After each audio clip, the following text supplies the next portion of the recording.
बस्ता निर्वाचन मंडली मिलित अमल मंचर ऐतिहासिक आंदोलन डाकरा मिशन ग्रेड पे 4200 हेबा आवश्यक। मे 22 रु मे 31 पर्यंत समस्त कर्मकर्ता कला ब्याज परिधान करिसेंती। ता सहित दाबी पूरण न हेले जून 1 रु अनिर्दिष्ट काल पर्यंत समूह छुट्टी नेबे बोली स्थिर करा जायछि। एही उद्देश्य रे बस्तार विधायक नित्यानंद साहू को बासभवन रे विधायक श्री साहू को भेटी बस्ता मिलित अमला मंचर समस्त कर्मकर्ता विधायक जरिया चीफ सेक्रेटरी को उद्देश्य रे दाबी पत्र प्रदान करिसेंती।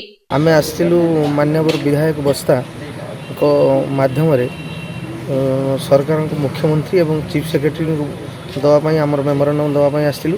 आमे 2017 मसिया हमर ग्रेजुएशन एवं कंप्यूटर बेस साइंस नॉलेज दिया जाइए कि सही अनुसार हमको दरमा दिया जाए। आमर मुख्य दाबी हूँ लेवल 9 4200 तेणु सरकार को जिते प्रकार आम गुहारी करुचु आम कथा शुणुना तेणु आम मे 22 तारीख पाखु कला बेच परिधान करुचु एवं 1 तारीख पाखु जून 1 पाखु आम समूह छुट्टी जीवु ये निष्पत्ति नहीं आम चीफ मिनिस्टर को देलु गवर्नमेंट को जनइलु आम समस्ते मे 22 तारीख रु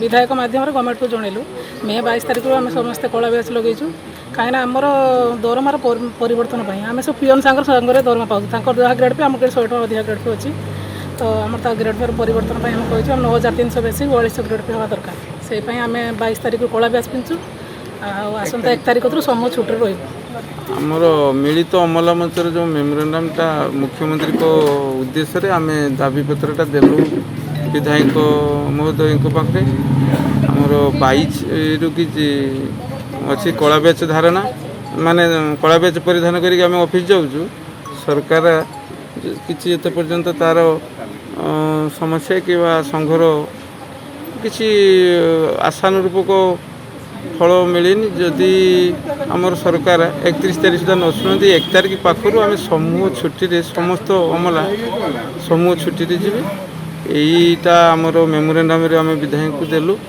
आगामी दिन सरकार जदि न शुणे दायी रही। तो अमला मंचर एकमात्र दाबी है जिला स्तरीय कनिष्ठ सहायक वेतन लेवल 4 रु लेवल 9 को वृद्धि करा जाऊ।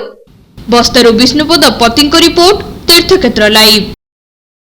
कंधमाल जिला रायकिया और उदयगिरी ब्लॉक ठारे केंद्र सरकार को एकलव्य आदर्श आवासिक विद्यालय शिलान्यास उद्घाटित हो जायछि।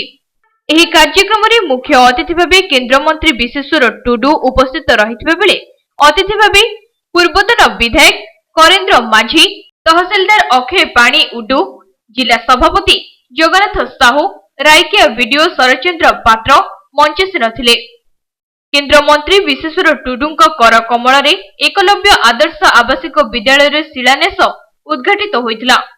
एही विद्यालय द्वारा दुर्गम अंचल 480 जन अनुसूचित जनजाति छात्र छात्री को गुणात्मक माध्यम एवं उच्च शिक्षा जोगाई देबा केंद्र सरकार को लक्ष्य बोली तांको भाषण रे कहिथिले। सेही समय रे इंग्लिश मीडियम स्टैंडर्ड रो पाठ पढ़ा क्लास 12 क्लास पर्यंत फ्री ऑफ कॉस्ट रे आज जदि आम कहवा जिते पूर्णांग हो 8टी विद्यालय ये या जिले में 8×40 माने 4000 पिला ये पाठ पढ़ार सुजोग पाइपर 2000 झील पिला 2000 पुओ पिला से क्लास 6 रु 12 क्लास पर्यंत पाठ पढ़ी आगामी दिन में इंजीनियरिंग मेडिकल और अन्य एंट्रांस दे पारे। तेणु आम प्रदेश यहाँ बहुत गौरव और गौरवर कथा अच्छी।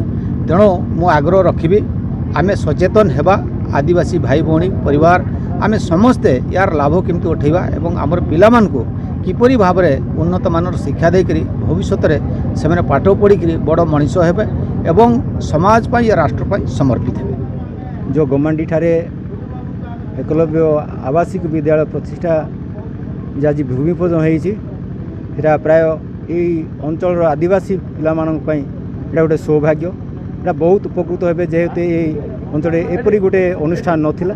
तेणु आशा करूँ यहाँ बहुत आम बहुत सुविधाजनक हम। केंद्र मंत्री गस्त समय रायकिया ब्लॉक रो समस्त बीजेपी कर्मी उपस्थित रही स्वागत संबर्धना जणाइथिले। कंधमाल रायकिया नृसिंह दास को रिपोर्ट तीर्थक्षेत्र लाइव।